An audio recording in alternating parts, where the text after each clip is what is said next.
శ్రీమద్భగవద్గీత 9వ అధ్యాయము రాజవిద్య రాజగుహ్య యోగము.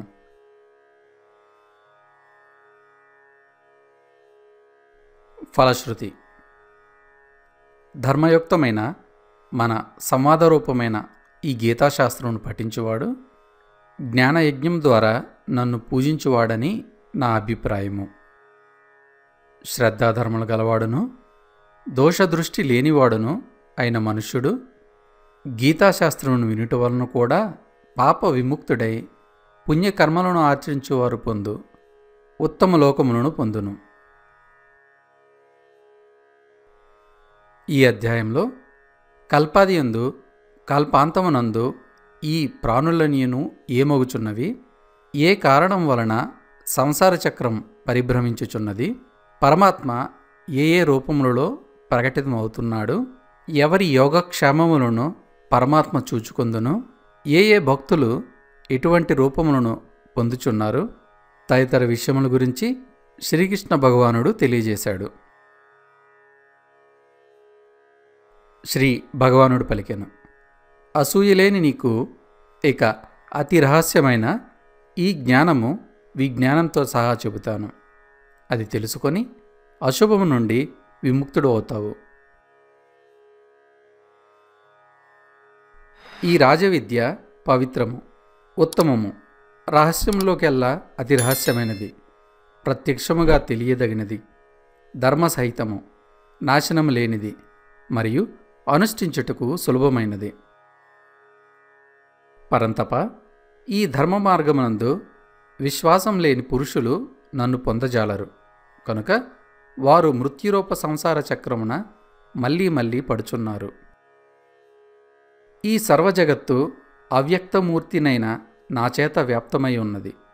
సర్వభూతాలు నా యందుంటున్నాయి, కానీ నేను వాటి యందు లేను.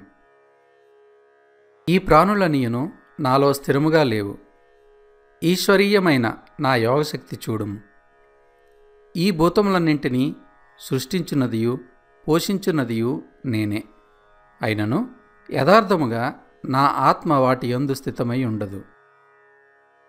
మహావాయువు అంతటా తిరుగుతూ ఉన్నా నిత్యము ఆకాశంలో ఉన్నట్లే సమస్త భూతాలు నాలో ఉంటున్నాయి అని తెలుసుకో. ఓ కౌంతేయ, ప్రళయకాలంలో భూతములన్నీ నా ప్రకృతిని చేరుకుంటాయి. కల్పాదియందు మళ్ళీ వాటినన్నింటినీ సృష్టిస్తున్నాను. తమ తమ స్వభావవశమున పరతంత్రమయ్యున్న భూత సముదాయమును నా ప్రకృతినాశ్రయించి మాటిమాటికి వాటి కర్మానుసారము మరలా మరలా పుట్టించుచున్నాను. ధనంజయ, ఆ సృష్టియాది కర్మలయందు ఆసక్తి రహితుడనై ఉదాసీనుని వలెనున్న నన్ను ఆ కర్మలు బంధింపవు. కౌంతేయ, సాక్షీభూతుడినైన నా అధ్యక్షతన ప్రకృతి ఈ చరాచర జగత్తును సృష్టించుచున్నది. ఈ కారణం వలననే సంసార చక్రము పరిభ్రమించుచున్నది. సమస్త భూతములకు మహేశ్వరుడనైన నా పరమాత్మతత్వము తెలియని మూఢులు మానుష శరీరంతో వ్యవహరించే నన్ను అనాదరం చేస్తున్నారు. వ్యర్థములైన ఆశలచే, కర్మలచే, విపరీత జ్ఞానముచే నిక్షిప్తములైన మనస్సు గల అజ్ఞానులు రాక్షసి, అసురి, మోహిని స్వభావములను పొందుచున్నారు. కానీ ఓ పార్థ, దైవీ ప్రకృతిని ఆశ్రయించిన మహాత్ములైతే నన్ను సకల ప్రాణులకు మూల కారణముగను అవ్యయునుగను తెలుసుకొని నిశ్చల మనస్కులై నిరంతరము నన్నే భజింతురు. ఆ దృఢవ్రతులైన భక్తులు నా నామగుణములను నిరంతరము కీర్తింతురు. నన్ను చేరుటకు యత్నింతురు. పదే పదే నాకు ప్రణమిల్లుదురు.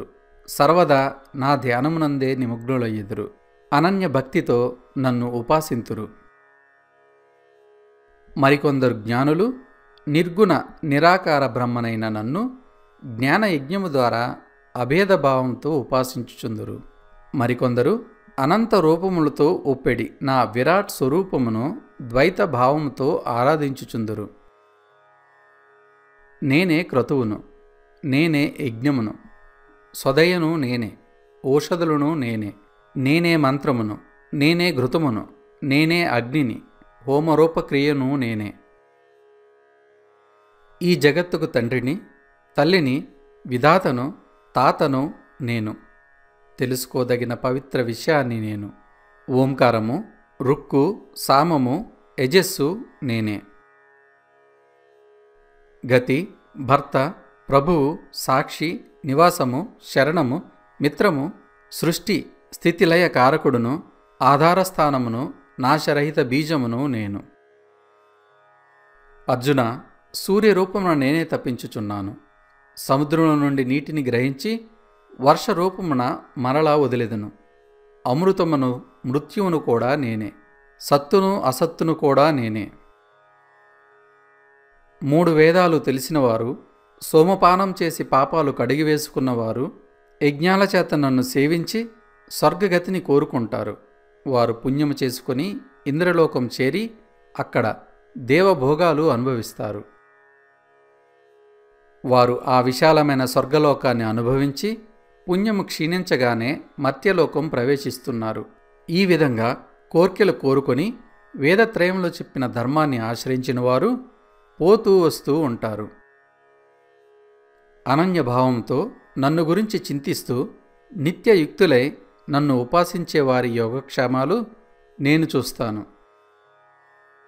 కౌంతేయ, శ్రద్ధాన్వితులైన సకామ భక్తులు ఇతర దేవతలను పూజించినప్పటికీ వారు నన్ను పూజించినట్లే. కాని వారి పూజలు అవిధిపూర్వకములైనవి, అనగా అజ్ఞానముతో కూడినవి. ఎలనన సకల యజ్ఞములకును భోక్తను, స్వామిని కూడా నేనే. వారు నా పరమేశ్వర తత్వమును ఎరుంగరు, కావున పతనమగుదురు, అనగా పునర్జన్మను పొందుదురు. దేవవ్రతులు దేవతలను, పితృవ్రతులు పితరులను, భూతమును ఉపాసించేవారు భూతములను పొందుతారు. నన్ను ఉపాసించేవారు నన్నే చేరుతారు. అట్టి నా భక్తులకు పునర్జన్మ ఉండదు.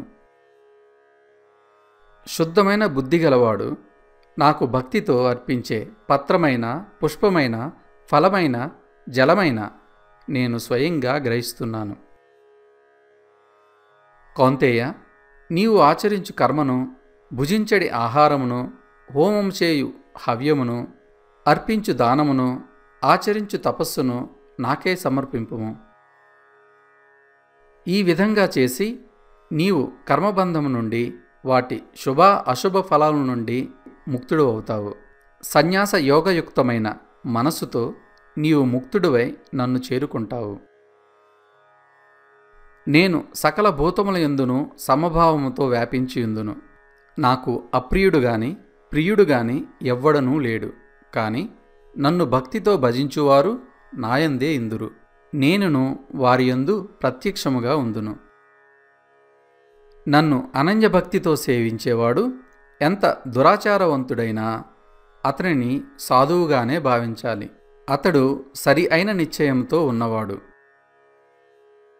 కౌంతేయ, అతడు శీఘ్రముగా ధర్మాత్ముడగును, శాశ్వతమైన పరమశాంతిని పొందును. నా భక్తుడెన్నడును నష్టమునకు ఉరికాడు అను విషయమును నిశ్చయముగా తెలుసుకో. పార్థ, స్త్రీ, వైశ్య, శూద్రులను అట్లే పాపజన్ములు కూడా నన్ను శరణు పొంది పరమగతినే పొందుదురు. మరి పుణ్యజన్ములైన బ్రాహ్మణుల మాట, భక్తులైన రాజర్షుల విషయము చెప్పవలసినదేముంది? అనిత్యము, అసుఖము అయిన ఈ లోకము చేరిన నువ్వు నన్ను సేవించు. నిరంతరము నన్నే భజించి ముక్తుడు అగుము.